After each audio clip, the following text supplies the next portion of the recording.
आप सुन रहे हैं जगत गुरु तत्वदर्शी संत रामपाल जी महाराज द्वारा लिखित पुस्तक जीने की राह का पेज नंबर 51। गरीबदास जी कहते हैं, गरीब नर से फिर पशुआ कीजे, गधा बैल बनाए, 56 भोग कहाँ मन बोरे, कुर्डी चरने जाए। गरीब तुमने उस दरगाह का महल ना देखा, धर्मराज के तिल तिल का लेखा। परंतु वह नाराज हो गया और बोला, तू गृहस्थी है, मैं बाल ब्रह्मचारी हूं, आप जाइए, एक साधु को शिक्षा देने आया है। कबीर राम नाम से खिज मरें, कुष्टी हो गल जाए, शुकर होकर जन्म ले, नाक डूबता खाए। भावार्थ, कबीर जी ने कहा है कि अभिमानी व्यक्ति राम नाम की चर्चा से खिज जाता है, फिर कोढ़ यानी कुष्ठ रोग लगकर गलकर मर जाता है। अगला जन्म सुअर का प्राप्त करके गंध खाता है। सुअर की नाक भी गंध में डूबी रहती है। इस प्रकार का कष्ट वह प्राणी उठाता है जो भक्ति नहीं करता या नकली संत बनकर जनता में फोकट महिमा बनाता है।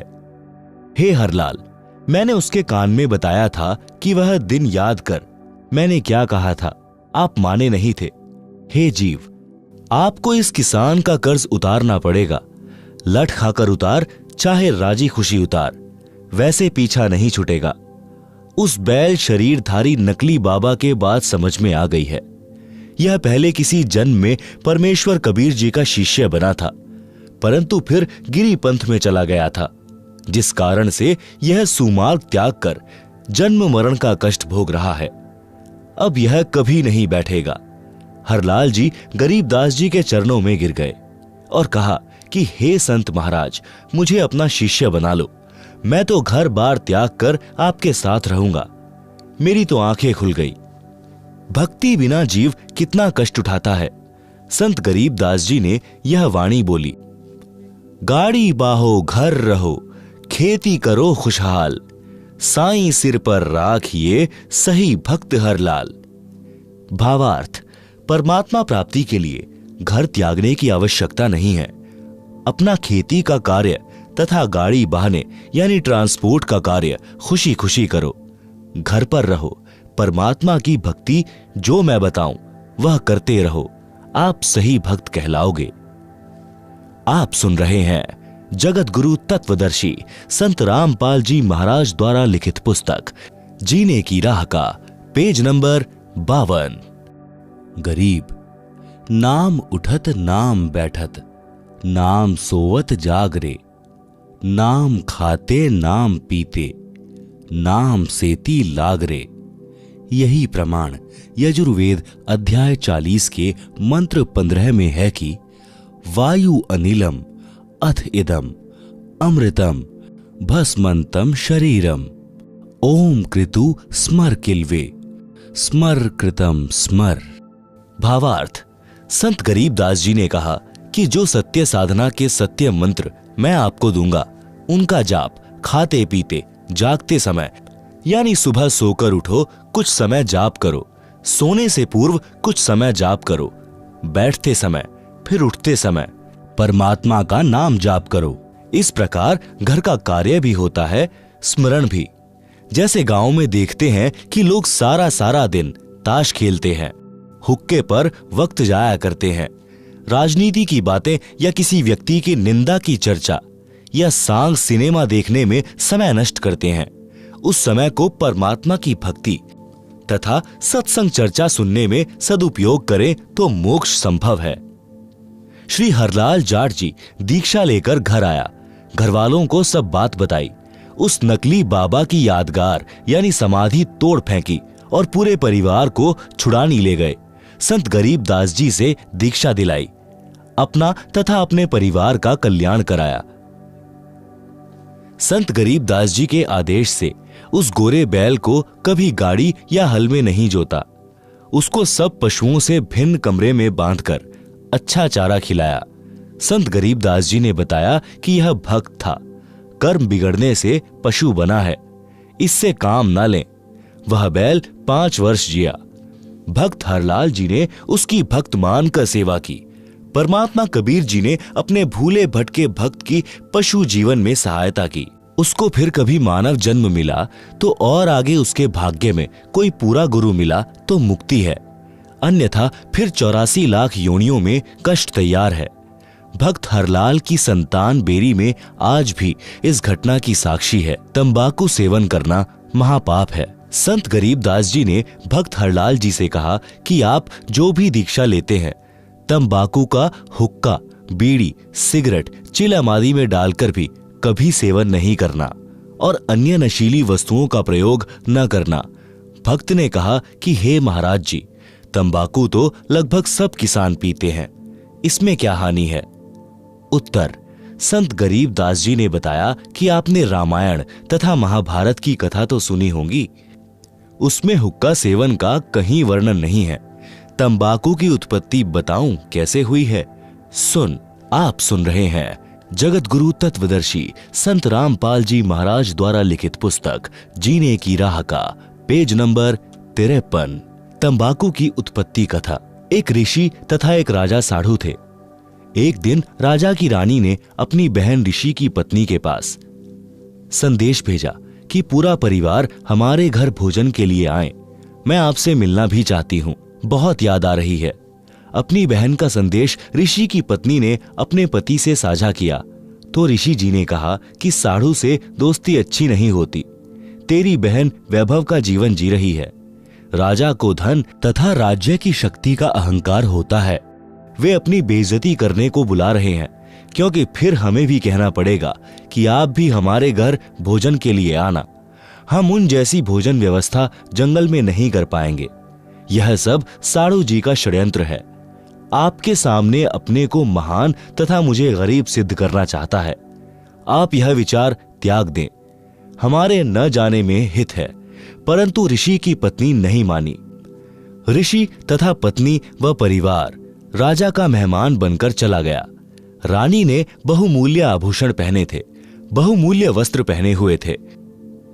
ऋषि की पत्नी के गले में राम नाम जपने वाली माला तथा सामान्य वस्त्र साध्वी वाले, जिसे देखकर दरबार के कर्मचारी अधिकारी मुस्कुरा रहे थे कि यह है राजा का साधु, कहां राजा भोज, कहां गंगू तेली। यह चर्चा ऋषि परिवार सुन रहा था। भोजन करने के पश्चात ऋषि की पत्नी ने कहा कि आप हमारे यहां भी इस दिन भोजन करने आइएगा। निश्चित दिन को राजा हजारों सैनिक लेकर सपरिवार साधु ऋषि जी की कुटी पर पहुंच गया। ऋषि जी ने स्वर्गलोक के राजा इंद्र से निवेदन करके एक कामधेनु यानी सर्व कामना यानी इच्छा पूर्ति करने वाली गाय, जिसकी उपस्थिति में खाने को किसी पदार्थ की कामना करने से मिल जाता है, यह पौराणिक मान्यता है, मांगी। उसके बदले में ऋषि जी ने अपने पुण्य कर्म संकल्प किए थे। इंद्रदेव ने एक कामधेनु तथा एक लंबा चौड़ा तंबू यानी टेंट भेजा और कुछ सेवादार भी भेजे। टेंट के अंदर गाय को छोड़ दिया। ऋषि परिवार ने गौ माता की आरती उतारी, अपनी मनोकामना बताई। उसी समय 56 प्रकार के भोग चांदी की परातों, टोकनियों, कड़ाहों में स्वर्ग से आए और टेंट में रखे जाने लगे। लड्डू, जलेबी, कचौरी, दही बड़े, हलवा, खीर, दाल, रोटी यानी मांडे तथा पूरी, बूंदी, बर्फी, रसगुल्ले आदि आदि से आधा एकड़ का टेंट भर गया। ऋषि जी ने राजा से कहा कि भोजन जीमो। राजा ने बेइज्जती करने के लिए कहा कि मेरी सेना भी साथ में भोजन खाएगी, घोड़ों को भी चारा खिलाना है। ऋषि जी ने कहा कि प्रभु कृपा से सब व्यवस्था हो जाएगी, पहले आप तथा सेना भोजन करें। राजा उठकर भोजन करने वाले स्थान पर गया। वहां भी सुंदर कपड़े बिछे थे। राजा देखकर आश्चर्यचकित रह गया। फिर चांदी की थालियों में भिन्न भिन्न प्रकार के भोजन ला लाकर सेवादार रखने लगे। अन्न देव की स्तुति करके ऋषि जी ने भोजन करने की प्रार्थना की। राजा ने देखा कि इसके सामने तो मेरा भोजन भंडारा कुछ भी नहीं था। मैंने तो केवल ऋषि परिवार को ही भोजन कराया था, वह भी 3-4 पदार्थ बनाए थे। राजा शर्म के मारे पानी पानी हो गया। खाना खाते वक्त बहुत परेशान था। ईर्ष्या की आग धधकने लगी। बेइज्जती मान ली, सर्व सैनिक खाएं और सराहें। राजा का रक्त जल रहा था। अपने टेंट में जाकर ऋषि को बुलाया और पूछा कि यह भोजन जंगल में कैसे बनाया। न कोई कड़ाही चल रही है, न कोई चूल्हा जल रहा है। ऋषि जी ने बताया कि मैंने अपने पुण्य तथा भक्ति के बदले स्वर्ग से एक गाय उधारी मांगी है। उस गाय में विशेषता है कि हम जितना भोजन चाहें तुरंत उपलब्ध करा देती है। राजा ने कहा कि मेरे सामने उपलब्ध कराओ तो मुझे विश्वास हो। ऋषि तथा राजा टेंट के द्वार पर खड़े हो गए। अंदर केवल गाय खड़ी थी। द्वार की ओर मुख था। टेंट खाली था क्योंकि सबने भोजन खा लिया था। शेष बचा सामान तथा सेवक ले जा चुके थे। गाय को ऋषि जी की अनुमति का इंतजार था। राजा ने कहा कि ऋषि जी, यह गाय मुझे दे दो। मेरे पास बहुत बड़ी सेना है, उसका भोजन इससे बनवा लूंगा। तेरे किस काम की है? ऋषि ने कहा, राजन, मैंने यह गौ माता उधारी ले रखी है, स्वर्ग से मंगवाई है। मैं इसका मालिक नहीं हूं, मैं आपको नहीं दे सकता। राजा ने दूर खड़े सैनिकों से कहा कि इस गाय को ले चलो। ऋषि ने देखा कि साढ़ू की नीयत में खोट आ गया है। उसी समय ऋषि जी ने गौ माता से कहा कि गौ माता, आप अपने लोक, अपने धनी स्वर्गराज इंद्र के पास शीघ्र लौट जाएं। उसी समय कामधेनु टेंट को फाड़कर सीधी ऊपर को उड़ चली। राजा ने गाय को गिराने के लिए गाय के पैर में तीर मारा। गाय के पैर से खून बहने लगा और पृथ्वी पर गिरने लगा। गाय घायल अवस्था में स्वर्ग में चली गई। जहां जहां गाय का रक्त गिरा था वहीं वहीं तंबाकू उग गया। फिर बीज बनकर अनेकों पौधे बनने लगे। संत गरीब दास जी ने कहा है कि तमा प्लस खू यानी तमाखू। खू नाम खून का, तमा नाम गाय। 100 बार सौगंध इसे न पिए खाएं। आप सुन रहे हैं जगत गुरु तत्वदर्शी संत रामपाल जी महाराज द्वारा लिखित पुस्तक जीने की राह का पेज नंबर 54। भावार्थ। भावार्थ है कि फारसी भाषा में तमा गाय को कहते हैं, खू खून यानी रक्त को कहते हैं। यह तमाकू गाय के रक्त से उपजा है। इसके ऊपर गाय के बाल जैसे रूंग यानी रोम जैसे होते हैं। हे मानव, तेरे को 100 बार सौगंध है कि इस तमाकू का सेवन किसी रूप में भी मत कर। तमाकू का सेवन गाय का खून पीने के समान पाप लगता है। मुसलमान धर्म के व्यक्तियों को हिंदुओं से पता चला कि तमाकू की उत्पत्ति ऐसे हुई है। उन्होंने गाय का खून समझकर खाना तथा हुक्के में पीना शुरू कर दिया, क्योंकि गलत ज्ञान के आधार से मुसलमान भाई गाय के मांस को खाना धर्म का प्रसाद मानते हैं। वास्तव में हजरत मोहम्मद, जो मुसलमान धर्म के प्रवर्तक माने जाते हैं, उन्होंने कभी भी जीव का मांस नहीं खाया था। गरीब दास जी कहते हैं, नबी मुहम्मद नमस्कार है, राम रसूल कहाया, 1,80,000 को सौगंध जिन नहीं करद चलाया। अर्श कुर्श पर अल्लाह तख्त है, खालिक बिन नहीं खाली। वह पैगंबर पाक पुरुष थे, साहिब के अबदाली। आप सुन रहे हैं जगत गुरु तत्वदर्शी संत रामपाल जी महाराज द्वारा लिखित पुस्तक जीने की राह का पेज नंबर 55। भावार्थ। नबी मोहम्मद तो आदरणीय महापुरुष थे, जो परमात्मा के संदेशवाहक थे।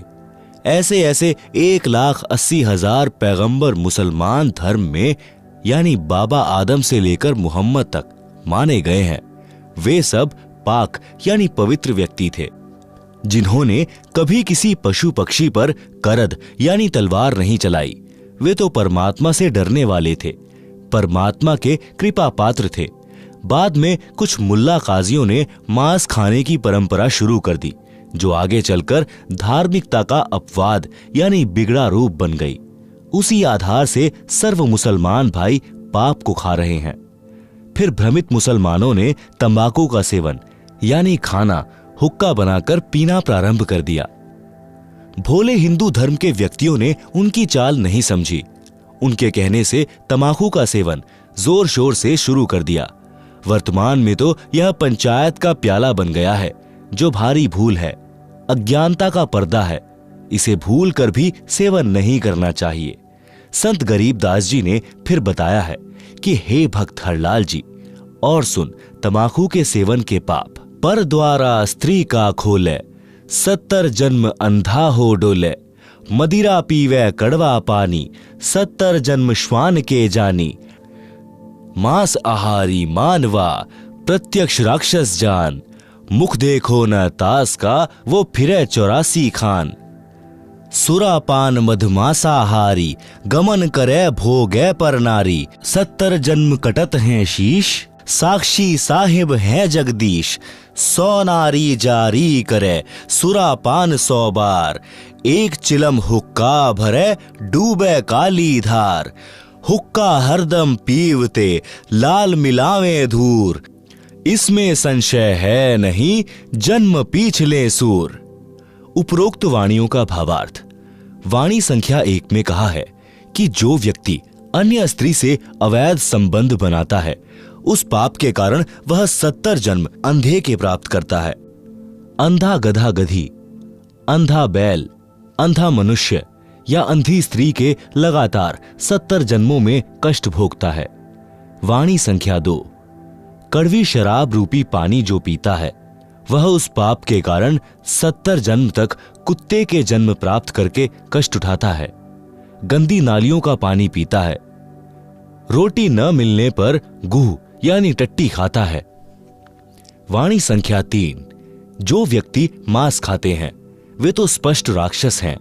उनका तो मुख भी नहीं देखना चाहिए, यानी उनके साथ रहने से अन्य भी मांस खाने का आदी हो सकता है, इसलिए उनसे बचें। वह तो 84 लाख योनियों में भटकेगा। वाणी संख्या 4-5। सुरा यानी शराब पीने वाले तथा पर स्त्री को भोगने वाले, मांस खाने वालों को अन्य पाप कर्म भी भोगना होता है। उनके 70 जन्म तक मानव या बकरा बकरी, भैंस या मुर्गे आदि के जीवनों में सिर कटते हैं। इस बात को मैं परमात्मा को साक्षी रखकर कह रहा हूं, सत्य मानना। आप सुन रहे हैं जगत गुरु तत्वदर्शी संत रामपाल जी महाराज द्वारा लिखित पुस्तक जीने की राह का पेज नंबर 56।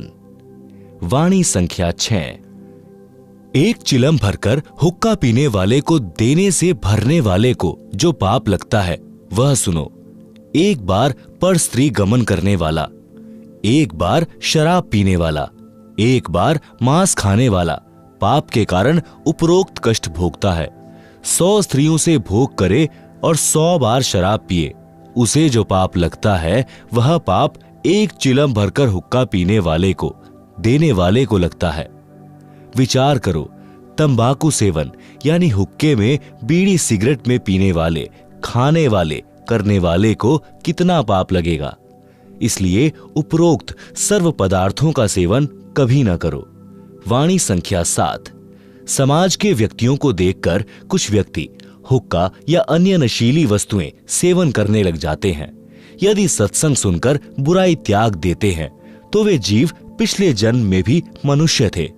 उनके अंदर नशे की गहरी लत नहीं बनती, परंतु जो बार बार सत्संग सुनकर भी तंबाकू आदि नशे का त्याग नहीं कर पाते, वे पिछले जन्म में सूअर के शरीर में थे।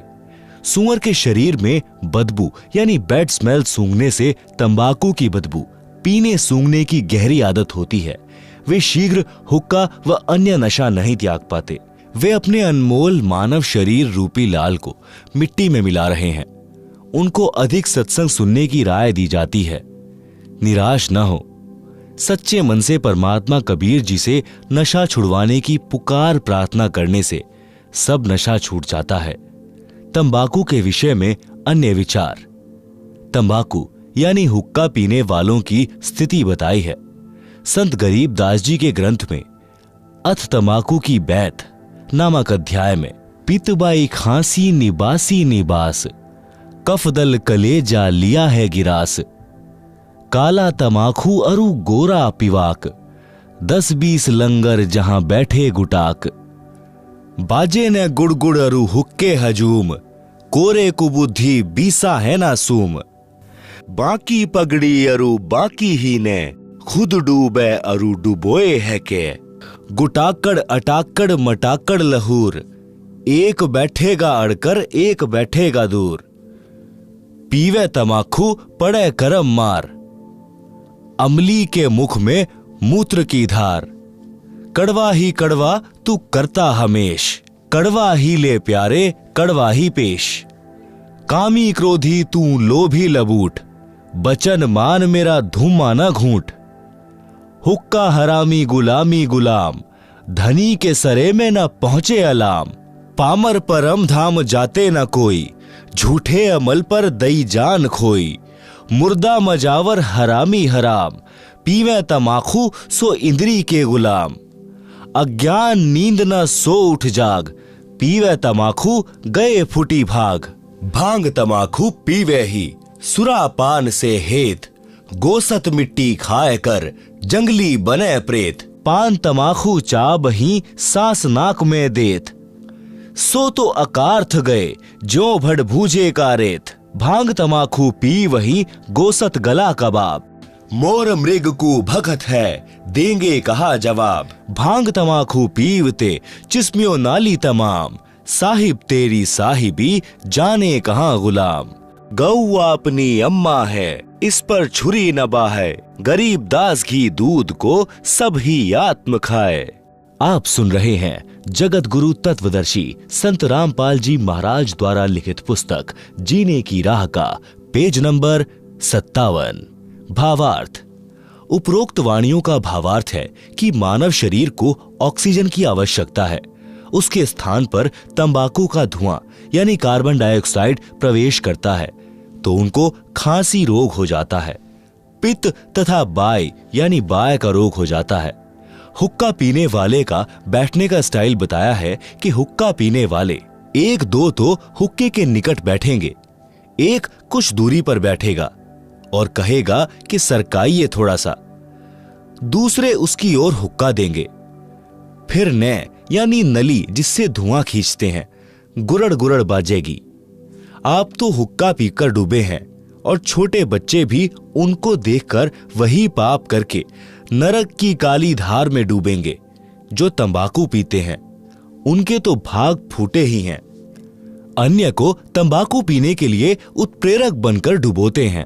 उपरोक्त बुराई करने वाले तो अपना जीवन ऐसे व्यर्थ कर जाते हैं जैसे भड़बूजा बालू रेत को आग से खूब गर्म करके चने भूनता है, फिर सारा कार्य करके रेत को गली में फेंक देता है। इसी प्रकार जो मानव उपरोक्त बुराई करता है वह भी अपने मानव जीवन को इसी प्रकार व्यर्थ करके चला जाता है। उस जीव को नरक तथा अन्य प्राणियों के जीवन रूपी गली में फेंक दिया जाता है। जो व्यक्ति उपरोक्त पाप करते हैं वे भगवान के दरबार में क्या जवाब देंगे, यानी बोलने योग्य नहीं रहेंगे।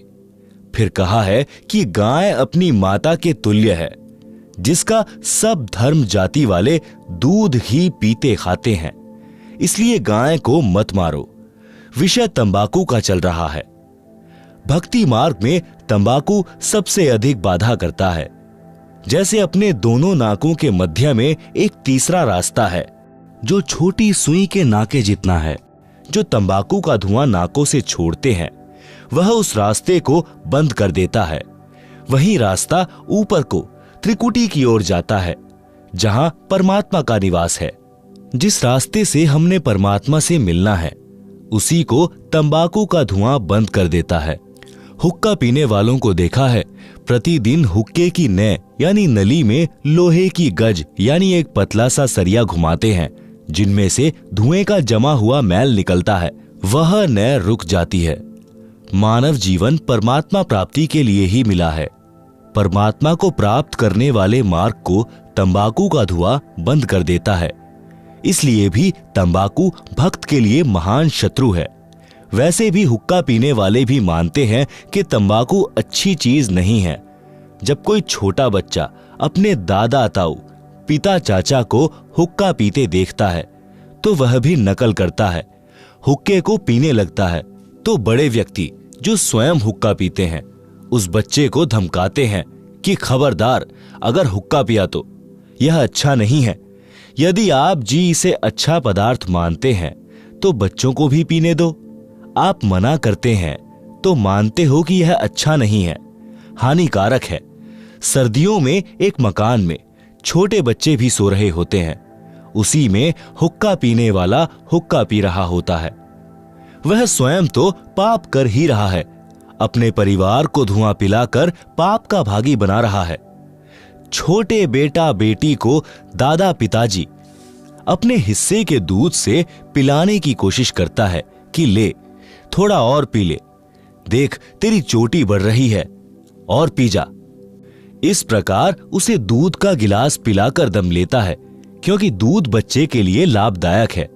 हुक्का बीड़ी पीने से मना करता है तो दिल तो कहता है कि तंबाकू पीना बुरा है, परंतु समाज में यह बुराई आम हो चुकी है, इसलिए पाप नहीं लगता। जैसे कई कबीले मांस खाते हैं, उनके बच्चों के लिए वह पाप आम बात है। इसी प्रकार तंबाकू पीना भी महापाप है, परंतु परंपरा पड़ गई है, पाप नहीं लगता, इसे त्याग देना चाहिए। भक्त हरलाल जी ने उसी दिन हुक्का तोड़ दिया, चिलम फोड़ दी, सर्व परिवार को वे सब बातें सुनाई, नाम दीक्षा दिलाई। कई पीढ़ी तक बेरी के उन परिवारों में हुक्का नहीं था। बाद में सत्संग के अभाव में फिर से कुछ कुछ पीने लगे हैं। आप सुन रहे हैं जगत गुरु तत्वदर्शी संत रामपाल जी महाराज द्वारा लिखित पुस्तक जीने की राह का पेज नंबर 58। तंबाकू से गधे घोड़े भी घृणा करते हैं।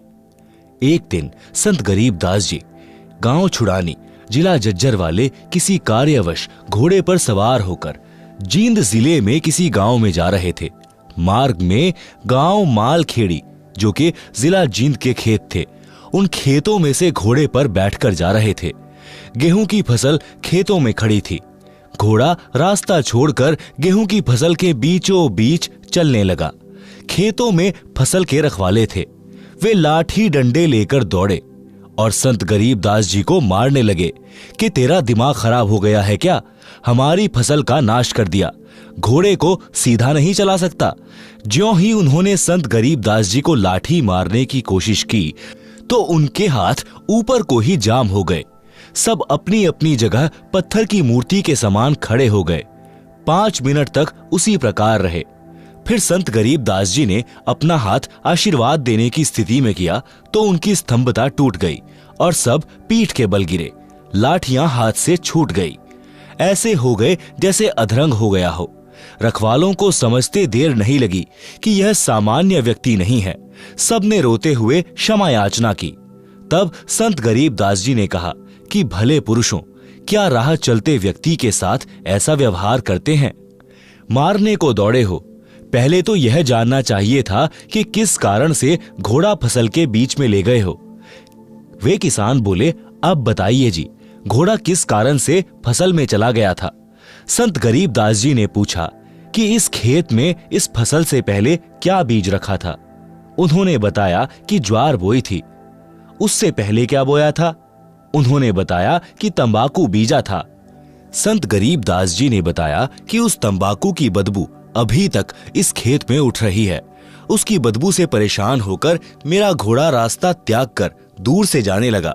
उस तंबाकू को आप पीते हो, आप तो पशुओं से भी गए गुजरे हो। सुन लो ध्यान से, इसके बाद इस गांव में कोई व्यक्ति हुक्का नहीं पिएगा, तंबाकू सेवन नहीं करेगा। यदि आज्ञा का पालन नहीं हुआ तो गांव को बहुत हानि हो जाएगी। उस समय तो सबने हां कर दी। संत के चले जाने के पश्चात बोले कि भर लेना हुक्टी। जब हुक्टी यानी छोटा हुक्का भरने लगे तो हाथ से चिलम छूटकर फूट गई। दूसरी हुक्टी की चिलम लाए, वह भी हाथ में ही चूर चूर हो गई। खेत में जितनी हुक्की थी सब टूट गई, चिलम भी फूट गई। रखवाले डर गए कि उस संत की लीला है। गांव गए तो गांव के सब हुक्के टूट गए, चिलम फूट गई। पूरे गांव में हड़कंप मच गया, भय का वातावरण हो गया। रखवाले गांव में आए तो कारण का पता चला। उस दिन के पश्चात गांव में वर्तमान तक हुक्का यानी तंबाकू सेवन कोई नहीं पीता। गांव का नाम है मालखेड़ी। आप सुन रहे हैं जगत गुरु तत्वदर्शी संत रामपाल जी महाराज द्वारा लिखित पुस्तक जीने की राह का पेज नंबर 59। हुक्का पीने वाले कहते हैं कि ले मेरे पास कड़वा तंबाकू है, यह भर ले चिलम में। दूसरा कहता है कि यह मेरे वाला अधिक कड़वा है। संत गरीबदास जी ने बताया है कि मृत्यु के उपरांत यम के दूत उस कड़वा तंबाकू पीने वाले के मुख में मूत देते हैं। कहते हैं कि तू अधिक कड़वा कड़वा तंबाकू पीना चाहता था, ले प्यारे कड़वा मूत पी ले। मूत्र की धार उसका मुख खोलकर मुख में लगाते हैं। संत गरीबदास जी ने यह तो एक लीला करके बुराई छुड़ाई थी। ज्ञान से जो प्रभाव पड़ता है वह सदा के लिए बुराई छुड़ा देता है। ज्ञान सत्संग से होता है। सत्संग सुनने की रुचि पैदा करो, सत्संग सुनो। निवेदन, उपरोक्त बुराई सर्वथा त्याग दें, इससे जीवन का मार्ग सुहेला हो जाएगा। नशा करता है नाश। नशा चाहे शराब, सुल्फा, अफीम, हीरोइन आदि आदि किसी का भी करते हो, यह आपका सर्वनाश का कारण बनेगा। नशा सर्वप्रथम तो इंसान को शैतान बनाता है, फिर शरीर का नाश करता है। शरीर के 4 महत्वपूर्ण अंग हैं, फेफड़े, जिगर, गुर्दे व हृदय। शराब सर्वप्रथम इन चारों अंगों को खराब करती है। सुल्फा यानी चरस दिमाग को पूरी तरह नष्ट कर देता है। हीरोइन शराब से भी अधिक शरीर को खोखला करती है। अफीम से शरीर कमजोर हो जाता है, अपनी कार्यशैली छोड़ देता है। अफीम से ही चार्ज होकर चलने लगता है। रक्त दूषित हो जाता है। इसलिए इनको तो गांव नगर में भी नहीं रखें। घर की बात क्या, सेवन करना तो सोचना भी नहीं चाहिए। एक व्यक्ति दिल्ली पालम हवाई अड्डे पर नौकरी करता था। सन 1997 की बात है। उस समय उसकी सैलरी 12,000 रुपए महीना थी। दिल्ली के गांव में यह दास यानी रामपाल दास सत्संग करने गया। वहां एक वृद्धा अपनी 3 पोतियों के साथ सत्संग वाले घर में आई, जो नाते में सत्संग कराने वालों की चाची थी। वह गांव के बाहरी क्षेत्र में प्लॉट में मकान बनाकर रहती थी। वह लड़का भी उसी का था जो दिल्ली हवाई अड्डे पर नौकर था। बहुत शराब पीता था, घर की ठौर बिटोड़ा बना रखा था। पत्नी बच्चों को पीटता था क्योंकि उसका प्रतिदिन शराब पीकर आना, पत्नी ने टोका टाकी करनी प्रतिदिन की महाभारत थी। पत्नी बच्चों को छोड़कर अपनी मां के घर चली गई। दादी ने बच्चों को संभाला, फिर स्वयं जाकर अपनी पुत्रवधू को समझा बुझाकर लाई। उस रात्रि में वह वृद्धा अपनी पुत्रवधू तथा पोतियों सहित आई थी। क्योंकि खुद के जेठ के घर सत्संग था, इसलिए आना पड़ा। सत्संग में प्रत्येक पहलू पर व्याख्यान देना होता है। पहले परमात्मा की भक्ति करने से लाभ तथा न करने से हानि बताई जाती है, जो पूरे विस्तार से बताई जाती है। उस दिन वह शराबी पहले घर गया। घर पर कोई नहीं मिला तो कुछ देर घर पर बैठा। फिर एक पड़ोसी ने बताया कि आपकी माताजी आपके ताऊ के घर पूरे परिवार को लेकर गई हैं। उनके यहाँ सत्संग हो रहा है, वहीं सबका खाना है। परमात्मा की करनी हुई, वह भी सत्संग में चला गया और सबसे पीछे बैठ गया क्योंकि शराब पी रखी थी। आप सुन रहे हैं जगत गुरु तत्वदर्शी संत रामपाल जी महाराज द्वारा लिखित पुस्तक जीने की राह का पेज नंबर 60। सत्संग वचन। सत्संग में बताया गया कि मानव जन्म प्राप्त करके जो व्यक्ति शुभ कर्म नहीं करता तो उसका भविष्य नरक बन जाता है। जो नशा करता है उसका वर्तमान तथा भविष्य दोनों नरक ही होते हैं। नशा इंसानों के लिए नहीं है, यह तो इंसान से राक्षस बनाता है। जो व्यक्ति पूर्व जन्म के पुण्य कर्मों वाले हैं, उनको इस जन्म में उन शुभ कर्मों के प्रतिफल में अच्छी नौकरी मिली है या अच्छा कारोबार है। यदि वर्तमान में शुभ कर्म, भक्ति व दान धर्म नहीं करोगे तो भविष्य के जन्मों में गधा, कुत्ता, सूअर, बैल बनकर धक्के व गंध खाओगे। जैसे मानव, स्त्री या पुरुष जीवन में पूर्व के शुभ कर्म अनुसार अच्छा भोजन मिला है, अच्छा मानव शरीर मिला है। जब चाहो खाना खाओ, प्यास लगे पानी पियो, इच्छा बने तो चाय दूध पियो, फल तथा मेवा यानी काजू बादाम खाओ। यदि पूरा गुरु बनाकर सच्चे दिल से भक्ति व सत्संग सेवा दान धर्म नहीं किया तो अगले जन्म में गधा, बैल या कुत्ता बनकर दुर्दशा को प्राप्त हो जाओगे।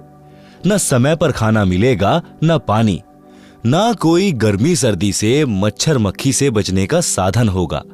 मानव जीवन में तो मच्छरदानी ऑल आउट से बचाव कर लेते हैं, गर्मी से बचने के उपाय खोज लिए हैं, परंतु जब पशु बनोगे तब क्या मिलेगा। संत गरीबदास जी ने परमेश्वर कबीर जी से प्राप्त ज्ञान को इस प्रकार बताया है।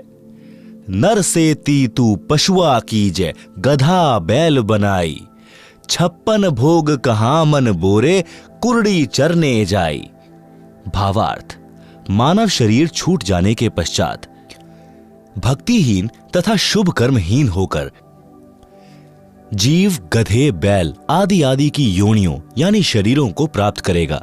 फिर मानव शरीर वाला आहार नहीं मिलेगा। गधा बनकर कुरड़ी यानी कूड़े के ढेर पर गंध खाएगा। बैल बनकर नाक में नाथा यानी एक रस्सी डाली जाएगी, रस्से से बंधा रहेगा। न प्यास लगने पर पानी पी सकेगा, न भूख लगने पर खाना खा सकेगा। मक्खी मच्छर से बचने के लिए एक दुम होगी, उसको कूलर समझना, पंखा या मच्छरदानी समझना। जिन प्राणियों के अधिक पाप कर्म होते हैं, पशु जीवन में उनकी दुम भी कट जाती है। 1-1.5 फुट का डंडा शेष बचता है, उसे घुमाता रहता है। आप सुन रहे हैं जगत गुरु तत्वदर्शी संत रामपाल जी महाराज द्वारा लिखित पुस्तक जीने की राह का पेज नंबर 61। एक बैल के पिछले पैर के खुर के बीच में लगभग 1.5 इंच बड़ी कील लग गई। चलने से और अधिक अंदर चली गई। बैल पैर से लंग करने लगा। हाली को लगा कि झटका लग गया है, नस पर नस चढ़ गई होगी, चलने से ठीक हो जाएगा। कई बार ऐसा होता है कि नस पर नस चढ़ जाती तो बैल चलते चलते ठीक हो जाता था, परंतु अब की बार ऐसा नहीं हुआ। सारा दिन बैल हल में चला। घर तक आया तो पैर को कठिनाई से पृथ्वी पर रख पा रहा था, धीरे धीरे चल पा रहा था। घर पर आते ही बैठ गया। चारा भी नहीं चरा। आंखों से आंसू निकल रहे थे क्योंकि दर्द अधिक था। सुबह बैल उठा ही नहीं, लेट गया। पैर पर सूजन अधिक थी। गांव से पशुओं का डॉक्टर बुलाया। पुराने समय की बात है, उस समय ऐसा ही इलाज होता था। डॉक्टर ने देखकर बताया कि इसके घुटने में बाय है, पुराने गुड़ को कूटकर नरम करके पट्टी बांध दो, ठीक हो जाएगा। कील लगी थी खुर में यानी पैर के नीचे वाले हिस्से में। उपचार हो रहा था घुटने का। लगभग 1 महीने ऐसे चला। एक दिन घर के आदमी ने देखा कि बैल के पैर के तलवे यानी खुर के बीच से मवाद निकल रहा है। उसको साफ किया तो पाया कि कील लगी है। किसी औजार से कील निकाली। तब 1 सप्ताह में बैल ठीक हो गया। पेट भर चारा खाया, पानी पिया। विचार करें, जब यह प्राणी मानव शरीर में था तो उसने स्वप्न में भी नहीं सोचा था कि एक दिन मैं बैल भी बन जाऊंगा। अब बोलकर भी नहीं बता पा रहा था कि दर्द कहां पर है। कबीर जी ने कहा है कि जिह्वा तो वो है भली जो रटे हरि नाम, ना तो काट के फेंक दियो मुख में भलो न चाम।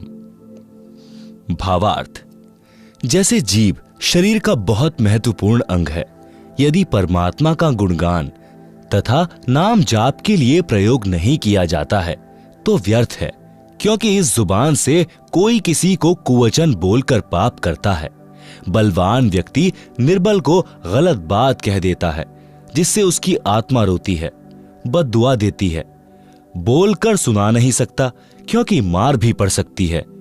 यह पाप हुआ। फिर किसी की निंदा करके, किसी की झूठी गवाही देकर, किसी को व्यापार में झूठ बोलकर, ठग कर अनेकों प्रकार के पाप मानव अपनी जीभ से करता है। परमेश्वर कबीर जी ने बताया है कि यदि जीभ का सदुपयोग नहीं करता है, यानी शुभ वचन, शीतल वाणी, परमात्मा का गुणगान यानी चर्चा करना, धार्मिक सदग्रंथों का पठन पाठन तथा भगवान के नाम पर जाप स्मरण जीभ से नहीं कर रहा है तो इसे काट कर फेंक दो, कोरे पाप इकट्ठे कर रहा है। जीभ को काटने को कहना तो मात्र उदाहरण है जो सतर्क करने को है। कहीं जीभ काट कर मत फेंक देना। अपने शुभ कर्म, शुभ वचन शुरू करना। यदि राम नाम व गुणगान नहीं कर रहा है तो पवित्र मुख में इस जीभ के चाम को रखना अच्छा नहीं है। आप सुन रहे हैं जगत गुरु तत्वदर्शी संत रामपाल जी महाराज द्वारा लिखित पुस्तक जीने की राह का पेज नंबर 62। मानव शरीरधारी प्राणी को वर्तमान में यानी सन 1970 से विशेष सुविधाएं प्राप्त हैं, जिस कारण से दिनों दिन परमात्मा से दूर होता जा रहा है। उतनी ही गति से मानव के दुख निकट आ रहे हैं। वित्तीय स्थिति में सुधार है, परंतु मानसिक शांति समाप्त है। नशा इसका मुख्य कारण है। एक पिता नौकरी पर गया है। बच्चों की आशा होती है कि पिताजी आएंगे, कुछ आवश्यक वस्तुएं लाएंगे। पिताजी आते हैं तो छोटे छोटे बच्चे दौड़कर लिपटते हैं, प्यार पाते हैं। जिन बच्चों का पिता नशा करता है उनके घर में कलह का होना स्वाभाविक है। बच्चे भयभीत रहते हैं। उनका मानसिक विकास, शारीरिक विकास दोनों ही नहीं हो पाते। वह घर नरक समान हो जाता है। आज जो शराब पीकर मस्त हैं, उनकी इज्जत समाज में भी नहीं होती। अगले जन्म में वह व्यक्ति कुत्ता बनेगा, टट्टी खाएगा, गंदी नाली का पानी पिएगा, फिर पशु पक्षी बनकर कष्ट पर कष्ट उठाएगा। इसलिए सर्व नशा व बुराई त्याग कर इंसान का जीवन जियो। सभ्य समाज को भी चैन से जीने दो। एक शराबी अनेकों व्यक्तियों की आत्मा दुखाता है। पत्नी की, पत्नी के माता पिता, भाई बहनों की, अपने माता पिता, बच्चों की, भाई आदि की। केवल 1 घंटे के नशे ने धन का नाश, इज्जत का नाश, घर के पूरे परिवार की शांति का नाश कर दिया। क्या वह व्यक्ति भविष्य में सुखी हो सकता है? कभी नहीं। नरक जैसा जीवन जिएगा। इसलिए विचार करना चाहिए, बुराई तुरंत त्याग देनी चाहिए। एक प्रश्न, किसने देखा है कि अगले जन्म में क्या होता है? उत्तर, उदाहरण के लिए एक समय एक अंधा व्यक्ति जंगल की ओर जा रहा था। आगे एक सज्जन व्यक्ति खड़ा था। उसने कहा कि हे सूरदास जी, इधर मत जाओ, यह रास्ता भयंकर जंगल में जाता है। खूंखार शेर, चीते आदि आदि जानवर रहते हैं। आप लौट जाइए। यदि अंधे ने नशा नहीं कर रखा होगा तो तुरंत मुड़ जाएगा। यदि नशे में है तो कहेगा कि किसने देखा है कि जंगल में भयंकर शेर, चीते, सर्प आदि जानवर रहते हैं, और यह कहकर अपने पथ पर बढ़ जाता है। विचार करें, अंधे को दिखाई नहीं देता और आंखों वाले की बात पर विश्वास नहीं करता, तो उसको कौन से तरीके से समझाया जाए? यदि नहीं मानता है तो उसकी वही दशा होगी जो आंखों वाला बता रहा था, शेर मार डालेंगे। इसी प्रकार संत जन आंखों यानी ज्ञान नेत्र वाले हैं। उन्होंने हमें बताया है जो ऊपर वर्णन किया गया है। हम ज्ञान नेत्रहीन अंधे हैं। यदि हम संतों की शिक्षा पर विश्वास करके रास्ता नहीं बदलेंगे तो वही होगा जो ऊपर बताया गया है। नर से फिर पीछे तू पशुआ कीजे, गधा बैल बनाई, 56 भोग कहाँ मन बोरे, कुरड़ी चरने जाई। आप सुन रहे हैं जगत गुरु तत्वदर्शी संत रामपाल जी महाराज द्वारा लिखित पुस्तक जीने की राह का पेज नंबर 63। कुछ व्यक्ति तो यहां तक कह देते हैं कि देखा जाएगा जो होगा।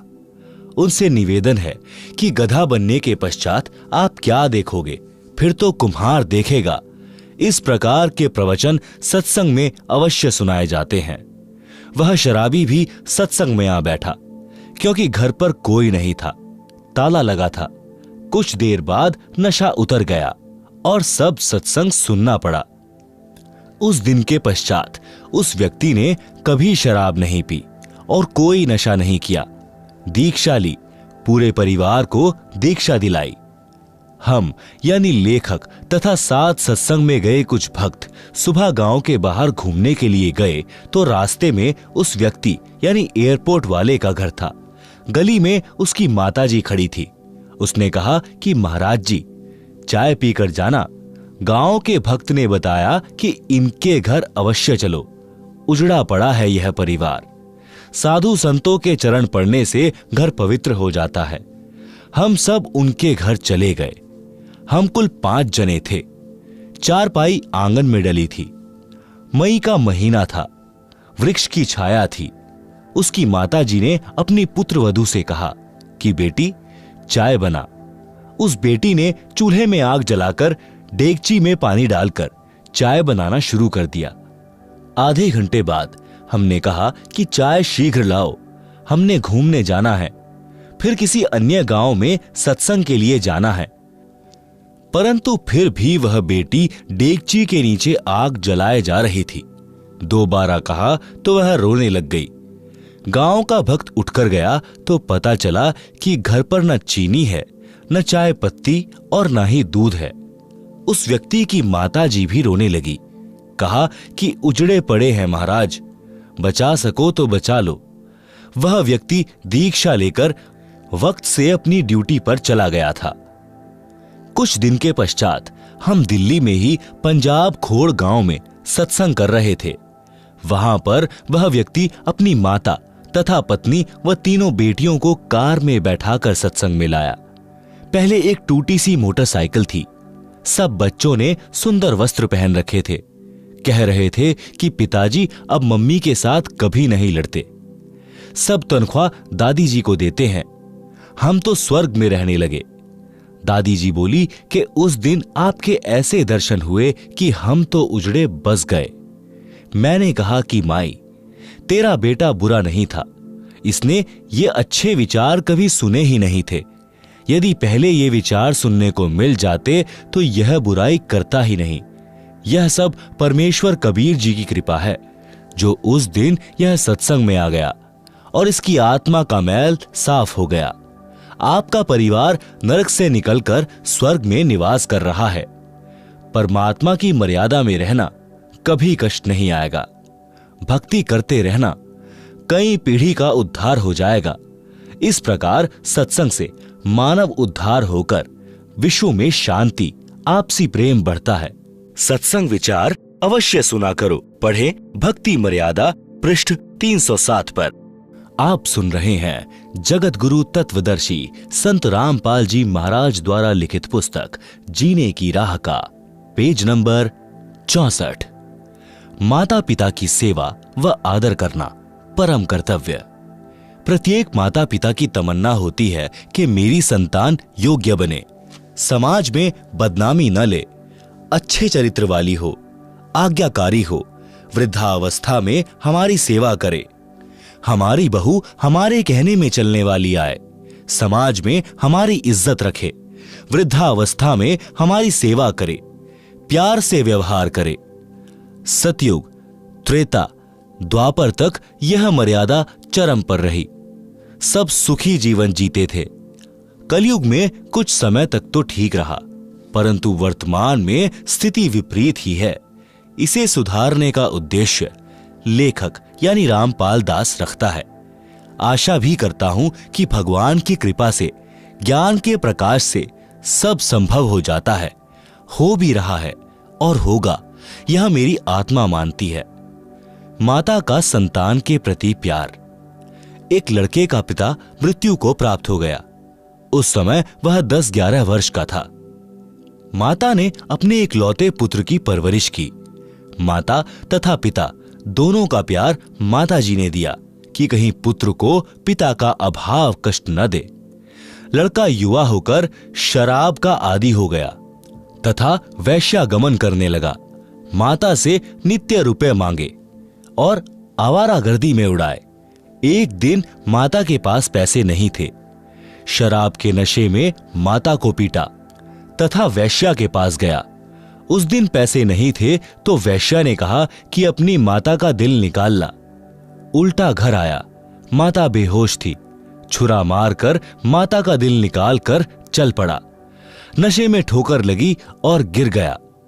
माता के दिल से आवाज आई कि बेटा, तेरे को चोट तो नहीं लगी? नशे से बना शैतान वैश्या के पास माता का दिल लेकर पहुंचा तो वैश्या ने कहा कि जब तू अपनी माता का हितैषी नहीं है तो मेरा क्या होगा? किसी के बहकावे में आकर तू मुझे भी मार डालेगा। मेरे को तो तेरे से पीछा छुड़ाना था कि अब तू निर्धन हो गया है, मेरे किस काम का?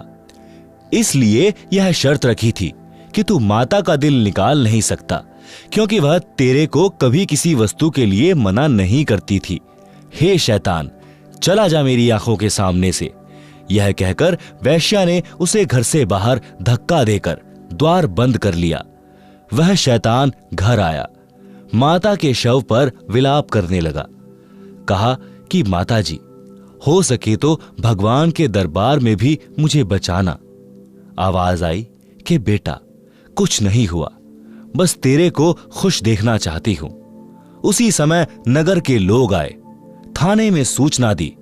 उस अपराधी को राजा ने फांसी की सजा दी। राजा ने फांसी चढ़ाने से पूर्व उसकी अंतिम इच्छा जानी। तो उस लड़के ने कहा कि कुछ नागरिकों को बुलाया जाए, मैं अपनी कारगुजारी को सबके साथ साझा करना चाहता हूं। नगर के व्यक्ति आए। उस लड़के ने अपना जुल्म कबूला और बताया कि मैंने उपरोक्त जुल्म किया। मेरी मां की आत्मा अंतिम समय में भी मेरे सुखी रहने की कामना करती रही। मेरे को नशे ने शैतान बना दिया। मैंने वैश्यागमन करके समाज को दूषित किया। आप लोग मेरे से नसीहत लेना। जो घोर पाप मैंने अपनी माता जी को परेशान करके किया, कोई मत करना। माता जैसी हमदर्द संसार में पत्नी भी नहीं हो सकती, भले ही वह कितनी ही नेक हो। माता अपने बेटा बेटी को इतना प्यार करती है कि सर्दियों में बच्चा पेशाब कर देता है तो माता स्वयं उसके पेशाब से भीगे ठंडे वस्त्र पर लेटती है। बच्चे के नीचे सूखा बिछौना कर देती है। यदि बच्चा भूख से रो रहा होता है तो खाना बीच में छोड़कर उसे पहले अपना दूध पिलाकर शांत करती है। आप सुन रहे हैं जगत गुरु तत्वदर्शी संत रामपाल जी महाराज द्वारा लिखित पुस्तक जीने की राह का पेज नंबर 65। पिता बच्चों की हर संभव गलती क्षमा कर देता है। परमात्मा कबीर जी ने कहा है कि पिता अपने पुत्र पुत्री के सर्व अपराध क्षमा कर देता है। अवगुण मेरे बाप जी, बख्शो गरीब नवाज, जो मैं अपूत कपूत हूं तो भी पिता को लाज। शब्दार्थ, परमात्मा सर्व प्राणियों का पिता है। पिता में विशेषता होती है कि उसका बेटा बेटी अज्ञानता में गलती कर देते हैं और वे पिता से क्षमा याचना कर लेते हैं कि भविष्य में कभी गलती नहीं करेंगे, तो पिता उनको तुरंत क्षमा कर देता है। इसलिए भक्त परमात्मा से विनय करता है कि हे दीन दयाल, आप तो सबके पिता हो, मेरे अवगुण यानी अपराध पिता होने के नाते क्षमा करना। मैं कपूत यानी निकम्मा पुत्र भी हूं, तो भी आप पिता का कर्तव्य पालन करके क्षमा करना। राम भक्त की पत्नी का देहांत हो गया। उस समय उसका पुत्र 3 वर्ष का था। उस व्यक्ति की रिश्तेदारी में एक घटना ऐसी घटी थी जिसने उसको झंझोर कर रख दिया। कथा इस प्रकार है। उसके मामा जी अपनी बहन यानी राम भक्त की माता जी से लगभग 10 वर्ष बड़े थे। मामा जी के 2 पुत्र थे। राम भक्त की मामी जी का देहांत हो गया। मामी जी ने दूसरा विवाह कर लिया। दूसरी पत्नी को पुत्र हुआ। दूसरी पत्नी पहले वाली के पुत्रों से ईर्ष्या करने लगी। यह विचार किया कि 15 एकड़ जमीन है, 3 जगह बटेगी। उसने उन बच्चों को कांच पीसकर दूध तथा खाने में खिला पिला दिया, जिससे दोनों को धीरे धीरे रोगी होकर मृत्यु हो गई है।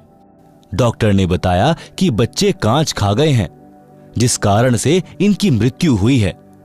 एक दिन उसकी पत्नी ने पड़ोसन से बताया कि मैंने ऐसे ऐसे किया, मेरे बेटे को 15 एकड़ जमीन मिल गई। उस स्त्री ने मेरे मामा जी को बताया। मामा जी छोटी मामी को बहुत प्यार करते थे और उस पर विश्वास करते थे। उन्हें विश्वास नहीं हो रहा था। एक दिन छोटी मामी अपने भाई से बता रही थी कि मैंने ऐसे ऐसे किया, तेरे भांजे को 15 एकड़ जमीन मिल गई। आप सुन रहे हैं जगत गुरु तत्वदर्शी संत रामपाल जी महाराज द्वारा लिखित पुस्तक जीने की राह का पेज नंबर 66। यह बात मेरा मामा भी सुन रहा था, क्योंकि वह खिड़की से बाहर स्वाभाविक खड़ा था। मामी का भाई बोला कि बहन, तूने जुल्म कर दिया, इस पाप को कहां रखेगी? आज के बाद मैं तेरी शक्ल देखने भी नहीं आऊंगा। मामा जी का दिमाग फटने को हो गया। घर त्याग कर अपनी बहन के घर पर आ गया, यानी हमारे यानी राम भक्त के घर पर जीवन व्यतीत किया। कुछ वर्ष के पश्चात छोटी मामी से जन्मा वह पुत्र भी मर गया। वह छोटी मामी किसी के साथ भाग गई। पता चला कि उस व्यक्ति ने उसके गहने छीनकर मारकर कुएं में डाल दिया। पुलिस को पता चला तो उस व्यक्ति को फांसी लगाई गई। इस सर्वनाश महाभारत को याद करके राम भक्त ने दूसरा विवाह नहीं किया। लड़के को अपने साथ रखता, हल जोतता था तो पुत्र को कंधे पर बैठा कर रखता था। थक जाता तो वृक्ष के नीचे लेटा देता। स्वयं खाना बनाता, स्वयं स्नान कराता, कपड़े साफ करता। जैसे तैसे लड़का जवान हुआ, विवाह कर दिया, फिर भी सब कार्य करता था। लड़का भी काम में हाथ बटाता था, परंतु कठिन कार्य स्वयं ही करता था। वृद्धावस्था ने जोर दिया, कार्य कुछ नहीं कर पा रहा था। पुत्रवधू को व्यर्थ का खर्च लगने लगा, जिस कारण से अपने ससुर को रूखा सूखा बासी भोजन देने लगी। फिर पेट भर भोजन भी नहीं देती थी। लड़का पूछता था कि पिताजी, सेवा ठीक हो रही है? पिताजी कहते कि बेटा, कोई कसर नहीं है, बड़ी भाग्यवान बहू आई है, मेरा विशेष ध्यान रखती है। यह बात बहू भी सुनती और अधिक परेशान करती कि मेरे पति को पता नहीं है।